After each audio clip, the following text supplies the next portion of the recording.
ഒരു chicken fry ബിരിയാണിയാണ് ഇന്നിവിടെ പ്രിപ്പയർ ചെയ്യുന്നത്.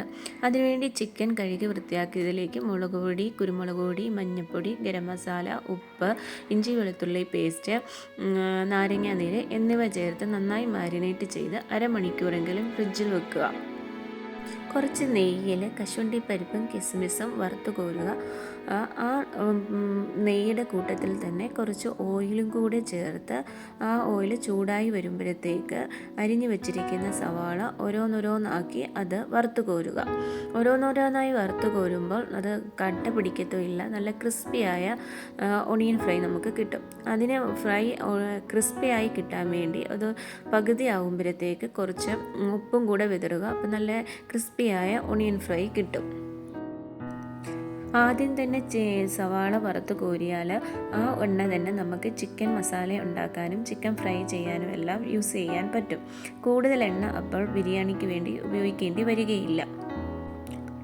ഇനി ഒരു ഫ്രൈ പാൻ വെച്ച് അതിലേക്ക് ഈ ചിക്കൻ ഓരോന്നോരോന്നായിട്ട് വെച്ച് അത് വറുത്ത് കോരുക. അതിൻ്റെ രണ്ട് സൈഡും ഒരു 80% ഫ്രൈ ആയാൽ മതിയായിരിക്കും. കാരണം ചിക്കൻ മസാല ആക്കുമ്പോഴത്തേക്കും ദം ആക്കുമ്പോഴത്തേക്കും ബാക്കി ചിക്കൻ നന്നായിട്ട് വെന്തുകൊള്ളും.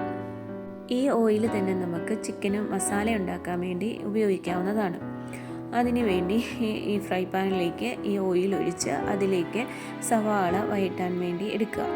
സവാള ഒരു നന്നായിട്ട് വഴണ്ട് വരുമ്പോഴത്തേക്ക് അതിലേക്ക് ഉപ്പും ചേർത്ത് ഇഞ്ചി വെളുത്തുള്ളി പേസ്റ്റും ചേർത്ത് നന്നായിട്ട് വഴറ്റിയെടുക്കുക. ബിരിയാണി മസാലയ്ക്ക് വേണ്ടി ഏലക്ക, ഗ്രാമ്പു, പെരുംജീരകം, പട്ട എന്നിവയെല്ലാം ഞാനിവിടെ ഇടിച്ചെടുക്കുകയാണ് ചെയ്യുന്നത്. പൊടിച്ചെടുക്കുന്നതിന് പകരം അത് ഇടിച്ചെടുത്തിട്ട് അത് ഈ വഴറ്റിക്കൊണ്ടിരിക്കുന്ന സവാളയിലേക്ക് ചേർത്ത് നന്നായിട്ട് ഇളക്കുക. ഇത് നന്നായിട്ട് യോജിപ്പിച്ചതിന് ശേഷം അതിലേക്ക് തക്കാളിയും കൂടെ ചേർത്ത് നന്നായിട്ട് വഴറ്റിയെടുക്കുക. ഇതൊരു നന്നായി വഴണ്ട് അത് ഒരു ചുമപ്പ് കളറിലേക്ക് ആകുമ്പോഴത്തേക്ക് അതിലേക്ക് നാരങ്ങ നീര്, തൈര് എന്നിവ ചേർത്ത് ഇളക്കി കുറച്ച് മല്ലിയിലയും പുതിന ഇലയും ചേർത്ത് ഇളക്കുക. ഇതിലേക്ക് കുറച്ച് കുരുമുളക് പൊടിയും മഞ്ഞൾപ്പൊടിയും കൂടി ചേർത്ത് ഇളക്കണം. ഇത് മാത്രമാണ് ഇതിലേക്ക് ചേർക്കുന്നത്. ഇഞ്ചി വെളുത്തുള്ളി പേസ്റ്റ് ചേർക്കുമ്പോൾ അതിലേക്ക് പച്ചമുളകും കൂടെ ചതച്ച് ചേർക്കുന്നുണ്ട്. അതും കുരുമുളകുമാണ് എരിവിനായിട്ട് നമ്മൾ യൂസ് ചെയ്യുന്നത്. എന്നിട്ട് ചിക്കനും കൂടെ ചേർത്ത് നന്നായിട്ട് യോജിപ്പിച്ച് അത് വേകാൻ വേണ്ടി കുറച്ചൊരു 10 മിനിറ്റ് അടച്ച് ലോ ഫ്ലെയിമിൽ വെക്കുക.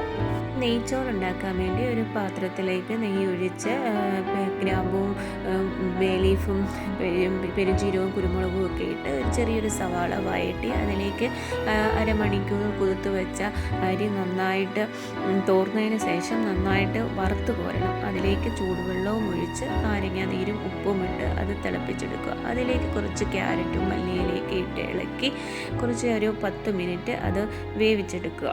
ഇതിലേക്ക് വറുത്ത് കോരിയ കുറച്ച് ഉള്ളിയും കൂടെ ചേർക്കുകയാണെങ്കിൽ നന്നായിട്ട് നല്ലൊരു മണം കിട്ടും ആ ചോറിന്.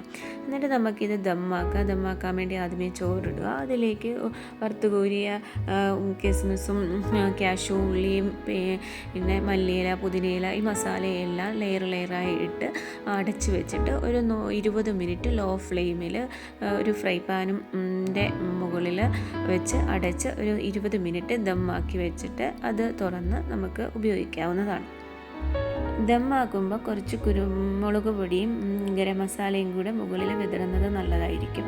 അത് ഒരു 20 മിനിറ്റ് അല്ലെങ്കിൽ അരമണിക്കൂർ ദമ്മാക്കിയതിന് ശേഷം അത് തുറന്ന് നമുക്ക് സെർവ് ചെയ്യാവുന്നതാണ്.